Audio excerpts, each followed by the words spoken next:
friends, colleagues, and all of you joining me today. I must begin by telling you something that should make every one of us stop and think. Tonight, as we speak, Qatar is preparing missiles.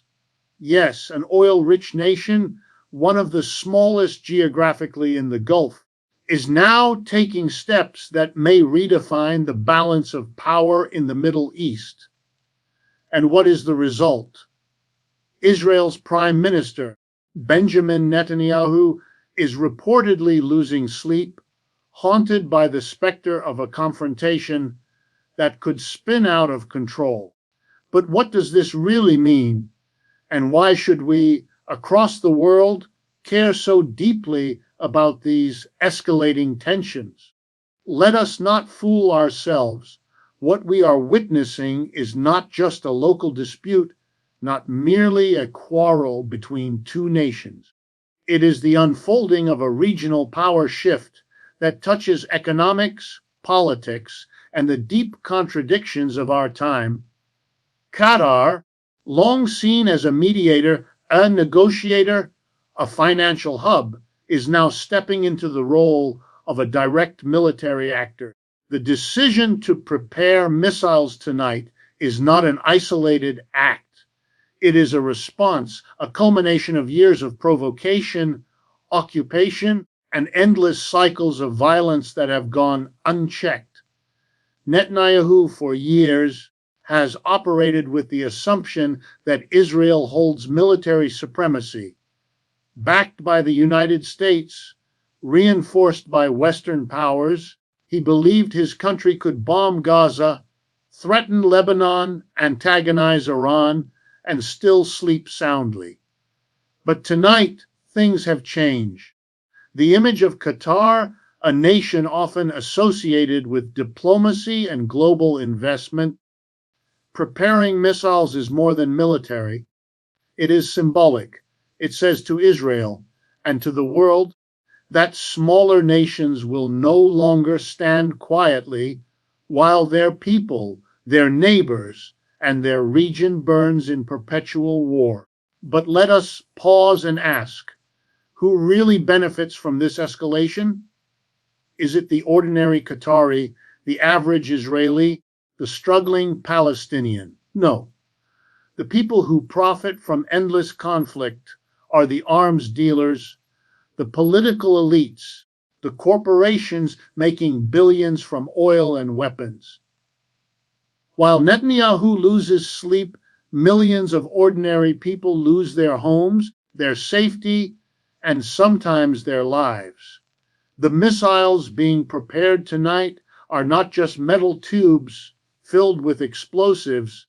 They are the direct result of decades of failed diplomacy, of arrogance by stronger nations, and of a system, capitalism itself, that thrives on perpetual war to sustain profit. If we look deeper, we see the larger pattern.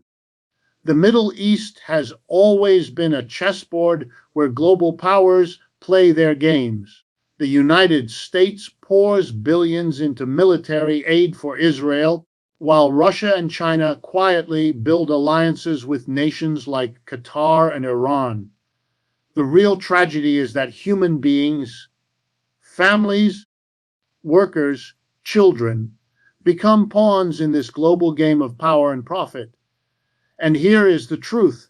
As long as profit dictates politics, as long as war is seen as a business, we will never escape this cycle.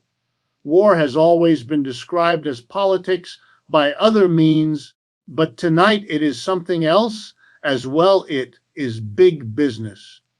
When we hear that Qatar is preparing missiles and Netanyahu cannot sleep, the headline hides the economic machinery churning beneath it.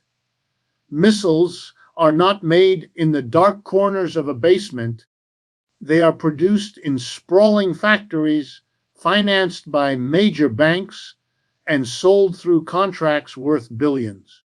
Each missile loaded tonight represents not only a potential act of war, but also a profit margin for corporations that thrive on instability. The tragedy of our time is that the fate of nations, the sleepless nights of leaders, and the fear of ordinary people are all wrapped in the same package as corporate earnings and stock prices. Let me ask you this: who gains when Qatar moves its missiles into position? It is not the worker in Doha who sees rising living costs. It is not the family in Tel Aviv wondering if tomorrow will bring rockets. And it is certainly not the Palestinian family in Gaza trapped under blockade and bombardment. No, the true beneficiaries sit far away in boardrooms, watching their portfolios swell. The arms dealers in Washington, the investors in London, and the oil traders in Dubai know that every act of escalation is a chance for them to profit. This is why the world keeps circling the same cycle of violence, because for those at the top, conflict is not a disaster, it is an opportunity.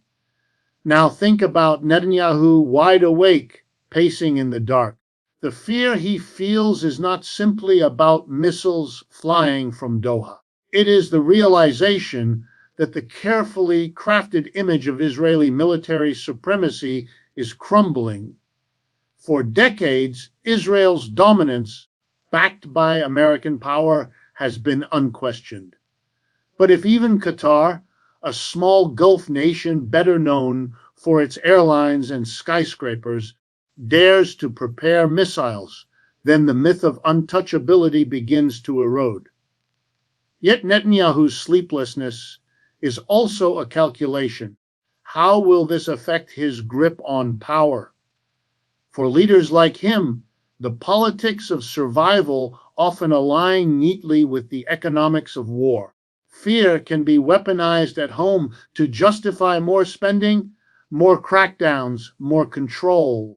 The suffering of others becomes the stage on which he builds his authority. And yet, the deeper question remains, why now? Why do we find ourselves once again standing on the edge of war? Because the global system is built to reward it. Consider the defense contractors, Lockheed Martin, Raytheon, BAE Systems. Every time a headline screams regional escalation, their stock ticks upward. Shareholders celebrate what ordinary families mourn. A missile fired tonight could destroy a hospital or a school, but in the eyes of the market, it is a line of revenue fulfilled. Do we not see the absurdity? The same governments that plead for peace are also the ones signing the checks to these corporations, ensuring that their own foreign policy guarantees the profits of private industry. This is why I call it the economics of escalation. Conflict has been monetized. Just as oil is extracted from the ground, war is extracted from the suffering of people. Qatar preparing missiles is not an isolated event. It is one node in a vast network where states act as both customers and advertisers for the military-industrial complex. Netanyahu's insomnia is a symptom of that system where the pursuit of dominance collides with the profit motives of global capitalism. Ordinary people become pawns, but the game is never theirs to win. Let me draw you in with this thought. If peace were as profitable as war, how quickly would we see it? Imagine if every dollar earned by selling a missile could instead be earned by building a school, a hospital, or a renewable energy project. Wouldn't governments rush to de-escalate, to cooperate, to find common ground? But the reality is stark. There is no lobby for peace that can rival the lobby for weapons. There is no stock market index tracking global harmony. Instead, there is the Dow Jones, where the value of war is reflected in real time. And so long as our world is structured this way, sleepless nights will spread far beyond Netanyahu. They will belong to every mother waiting for her son to return from the front lines, every child jolted awake by the sound of explosions, every refugee staring at a border that will not open. The hook is this: what we are watching tonight is not only a regional confrontation, it is the latest chapter in a global economy addicted to war. Qatar may or may not launch missiles. Netanyahu may or may not strike back. But the contracts for weapons have already been signed, the profits already secured, and the cycle already set in motion.